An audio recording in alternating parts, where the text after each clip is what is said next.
telefishinka Bulsho TV ayaa saaka subaxnimadii hore booqday halka uu ka socdo dhismaha jaamacadda Garadaga ee la magac baxday Ibrahim Barre University oo noqon doonta tan gobolada bari ugu ballaaran waqti xaadirkana uu dhismaheedu gabagabo yahay.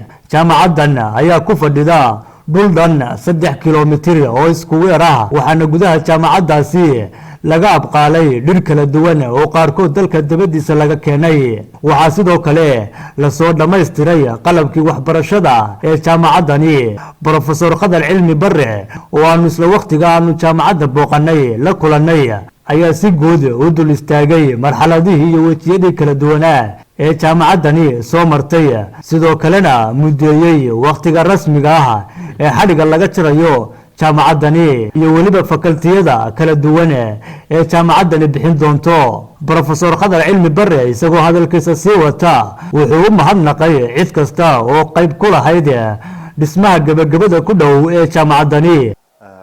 in akhiiran aynu dhex joogno jaamacaddii Ibrahim Barre University oo aynu qalabkii oo dhan isugu keenay. marka hore ilaahay waxaan uga baryayaa in adeero Ibrahim oo garidiisii ka soo wareegtay muddo sanad iyo bar ah inuu qabrigiisa uga yeelo nuuro ugana yeelo jannatul firdawsa iyo roodad ka mid ah roodadka min riyaad aljanna insha Allah taala.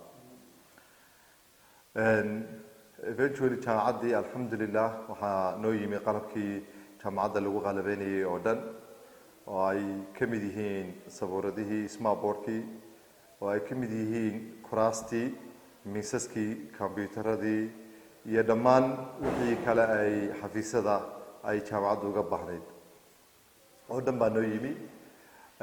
qorshuhuna waxa uu yahay inaanu jaamacadda furitaankeeda uu noqdo bacda Ramadaan insha Allah oo ku beegan bisha shanaad ee sanadkan 2022 jaamacaddaasina ay bilaabato academic yearka sanadkan ee 2022 bisha tobnaad ardaydu ay bilaabaan. waxaan halkan doonayaa inaan uga mahadnaqo dhammaan cid kasta oo ka qayb qaadatay jaamacadda dhismaheeda iyo qalabeynteeda iyo waxtarkeedaba oo ka qayb yihiin oo ugu horeeya Allah naxariistay adeer Ibrahim Barre oo ahaa qofka shakhsiga ugu weyn dhismaha jaamacaddan iyo hawsheeda ka qayb qaatay.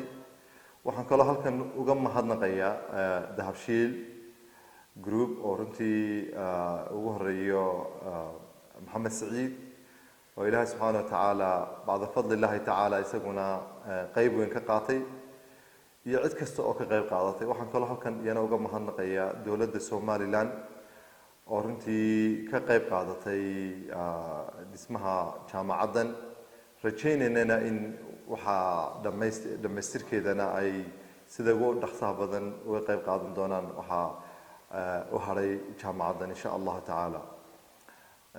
jaamacaddan sidaan dhowr jeer horena ka dhawaajinay waa jaamacad ku xidhan jaamacadaha Ingiriiska iyo kuwa kale oo international ah oo ku yaala waddanka Mareykankaba ku xidhan. sidoo kalena xiriir la leh jaamacadaha Imaaraadka ugu waaweyn xiriir la leh.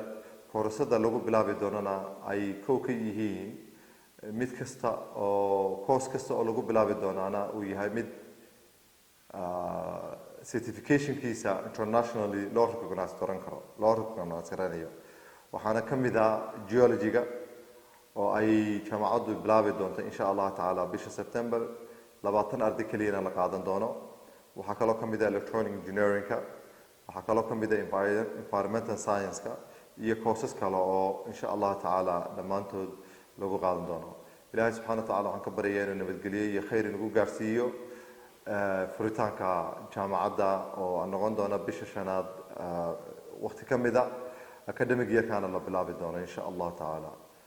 sidaad ka warqataan jaamacadda dhismaheeda waxaa la bilaabay bishii 9aad 2019 qorshaheeduna wuxuu ahaa inuu furmo bisha 9aad 2020 laakiinse inna lillahi wa inna ilayhi raaji'uun waxaa intaasoo dhan dib inooga dhigay geeridii ku timi Ibrahim Barre Nuur oo geeriday koob iyo labaatankii bishii shanaad ee labada kun iyo labaatankii. maxamed gumburi telefishinka bulsho garadag.